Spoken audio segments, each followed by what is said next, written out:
नमस्कार, मैं हूं दीक्षा और आप देख रहे हैं टॉप 9 न्यूज। टॉप 9 न्यूज में मैं फिर आ चुकी हूं लेकर दिन भर की 9 बड़ी खबरें।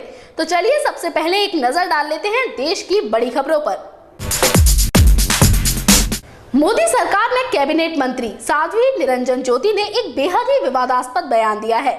दरअसल उन्होंने कहा है कि इस बार दिल्ली की जनता को तय करना होगा कि राज्य में रामजादों की सरकार होगी या फिर किसी और की।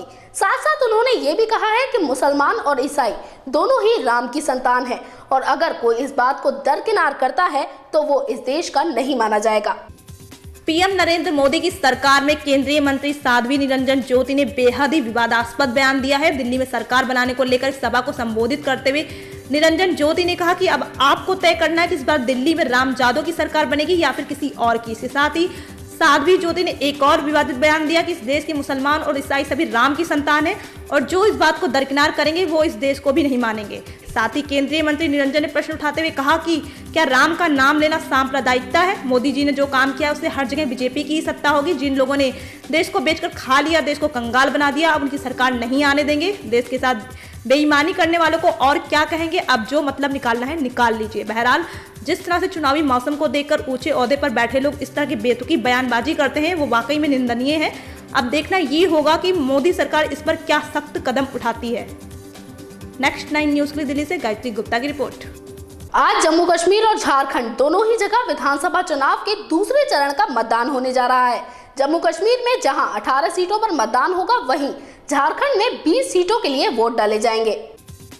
आज जम्मू कश्मीर और झारखंड में दूसरे चरण के लिए मतदान हो रहा है। बता दें कि जम्मू कश्मीर की 18 सीटों के लिए और झारखंड में 20 सीटों के लिए वोटिंग हो रही है। आपको बता दें कि जम्मू कश्मीर में दूसरे चरण के मतदान में कई दिग्गज मैदान में उतरे हैं, लेकिन सबकी निगाहें उत्तरी कश्मीर के हंदवाड़ा पर है क्योंकि यहाँ से पूर्व अलगाववादी नेता सज्जाद गनी लोन विधानसभा में अपनी एंट्री की कोशिश में है। तो वहीं झारखंड के दूसरे चरण में 2 पूर्व मुख्यमंत्री अपनी किस्मत को आजमाने मैदान में उतरे हैं, जिनके नाम है अर्जुन मुंडा और मधु कोड़ा। इसके साथ ही कोड़ा की पत्नी गीता कोड़ा भी जगन्नाथपुर से किस्मत आजमा रही है। आपको जानकारी दी कि झारखंड में हो रही 20 विधानसभा सीटों पर वोटिंग में तकरीबन 44 लाख से ज्यादा वोटर अपने मताधिकार का उपयोग करेंगे। दूसरी ओर प्रशासन ने भी चुनावों के मद्देनजर सुरक्षा के पुख्ता इंतजाम किए हैं। पुलिस के अलावा अर्धसैनिक बलों की 220 अन्य कंपनियां लगाई गई हैं।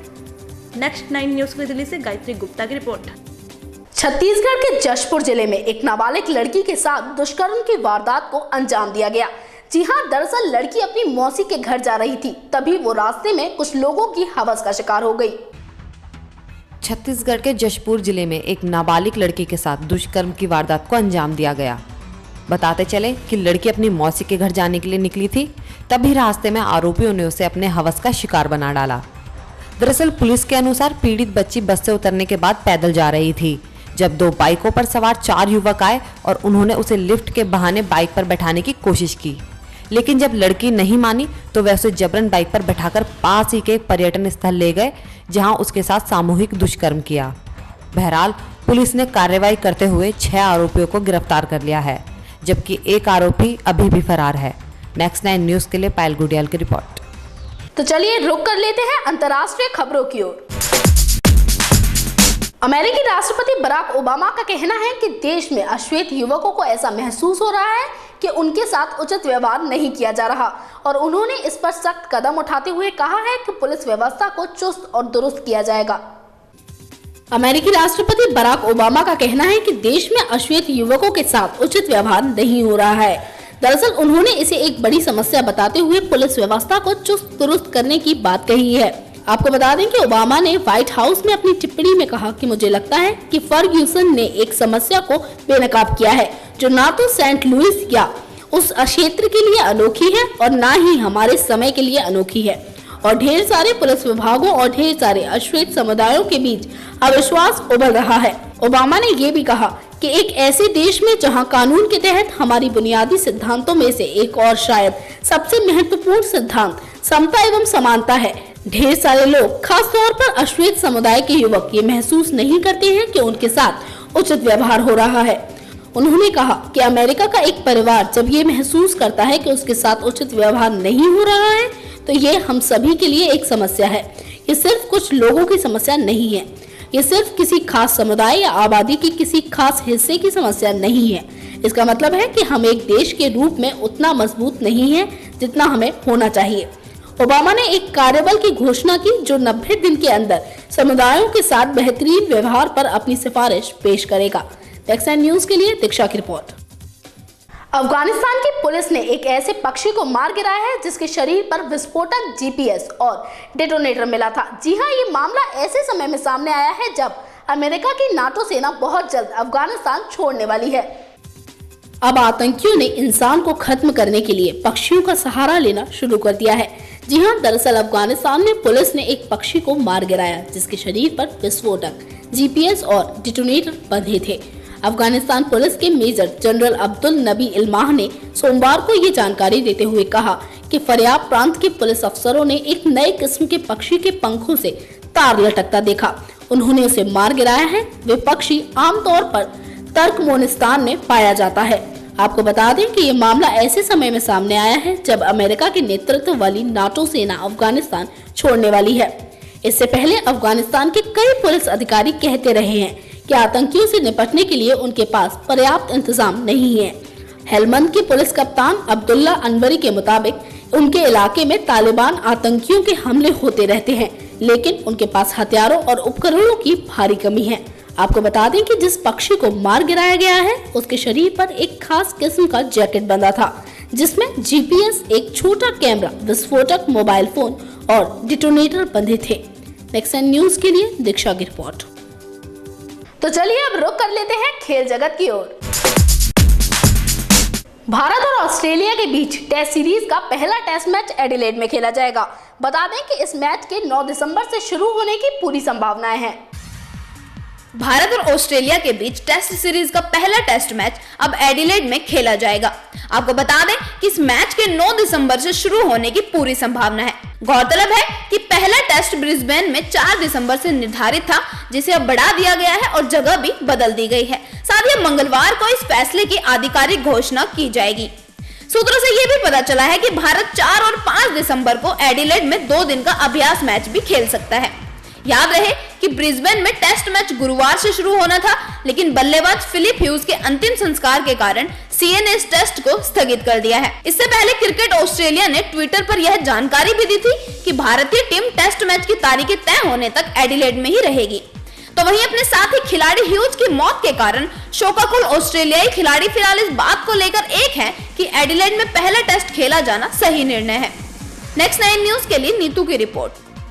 बीसीसीआई के निर्वासित अध्यक्ष एन श्रीनिवासन ने सुप्रीम कोर्ट को सफाई देते हुए कहा है कि स्पॉट फिक्सिंग मामले में बीसीसीआई के पूर्व अध्यक्ष नेता शरद पवार का हाथ है। बीसीसीआई के निर्वासित अध्यक्ष एन श्रीनिवासन ने सोमवार को सुप्रीम कोर्ट में स्पॉट फिक्सिंग की सुनवाई के दौरान हितों के टकराव के मामले में खुद का बचाव करते हुए बीसीसीआई के पूर्व अध्यक्ष शरद पवार का नाम लिया है। इसके बाद इस मामले में एक नया मोड़ आ गया है। आपको बता दें कि बीसीसीआई के वकील कपिल सिब्बल ने कहा कि श्रीनिवासन पर लगाए गए सभी आरोप गलत व निराधार हैं। आईपीएल के पूर्व चेयरमैन ललित मोदी ने चेन्नई सुपर किंग्स का खरीदार न मिलने का हवाला देते हुए श्रीनिवासन को फ्रेंचाइजी खरीदने की राय दी थी और इस पर श्रीनिवासन ने तत्कालीन बोर्ड अध्यक्ष शरद पवार से सलाह मांगी थी। उन्होंने कहा कि इंडिया सीमेंट्स निजी कंपनी है, ऐसे में वह टीम खरीद सकते हैं। सिब्बल ने यह भी कहा कि श्रीनिवासन को बदनाम किया गया है और उन्हें दोषी ठहराया गया है, जबकि उन्होंने कभी भी दामाद गुरुनाथ मय्यप्पन का बचाव नहीं किया। गौरतलब है कि 24 मई 2013 को मुंबई में मय्यप्पन की गिरफ्तारी पर बीसीसीआई ने इंडिया सीमेंट पर केस दर्ज कराया था और सट्टेबाजी में राज कुंद्रा का नाम भी आने पर ऐसा ही किया गया था। नेक्स्ट 9 न्यूज के लिए नीतू की रिपोर्ट। तो चलिए अब रुख करते हैं फिल्मी जगत की ओर। आपको बता दें कि गुजरे जमाने के मशहूर अभिनेता और कॉमेडियन देवेंद्र वर्मा अब हमारे बीच नहीं रहे। जी हां, दरअसल उनकी उम्र 77 साल थी और कल दिल के दौरे के चलते उन्हें अपनी जिंदगी से हाथ धोना पड़ा।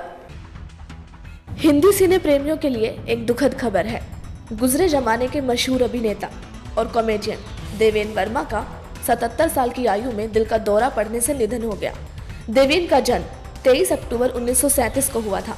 उन्होंने अपने करियर की शुरुआत साल 1961 में यश चोपड़ा निर्देशित फिल्म धर्मपुत्र से की थी। आपको बता दें, देवेंद्र वर्मा ने लगभग 149 फिल्मों में काम किया, जिसमें गोलमाल, अंगूर, खट्टा मीठा, नास्तिक, रंग बिरंगी, दिल और जुदाई उनके करियर की बड़ी फिल्में रही।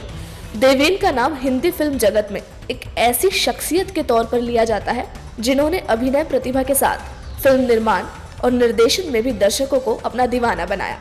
इतना ही नहीं, देवेन को चोरी मेरा काम, चोर के घर चोर, अंगूर जैसी फिल्मों के लिए उन्हें बेस्ट कॉमेडियन के फिल्म फेयर अवार्ड से नवाजा गया। लोगों को हंसाने वाली फिल्मी जगत की इस शख्सियत को हमेशा याद किया जाता रहेगा। नेक्स्ट 9 न्यूज के लिए चीनू की रिपोर्ट। तो चलिए अब नजर डालते हैं बाजार की ओर। अब आपको बिना आधार कार्ड के ही रसोई गैस पर सब्सिडी मिल जाएगी। जी हां, आपको बता दें कि इससे जुड़ी योजनाओं को जनवरी से लागू किया जाएगा। देखिए इस मामले पर हमारी एक खास रिपोर्ट।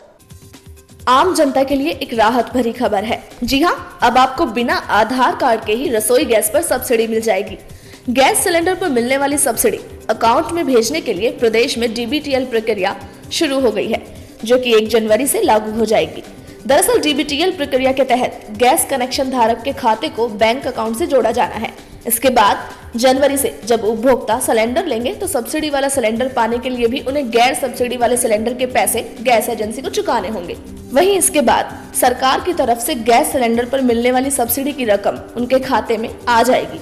अगर आपको आने वाली 1 जनवरी से गैस सिलेंडर पर सब्सिडी लेनी है तो आपको इस प्रक्रिया से जुड़ना होगा।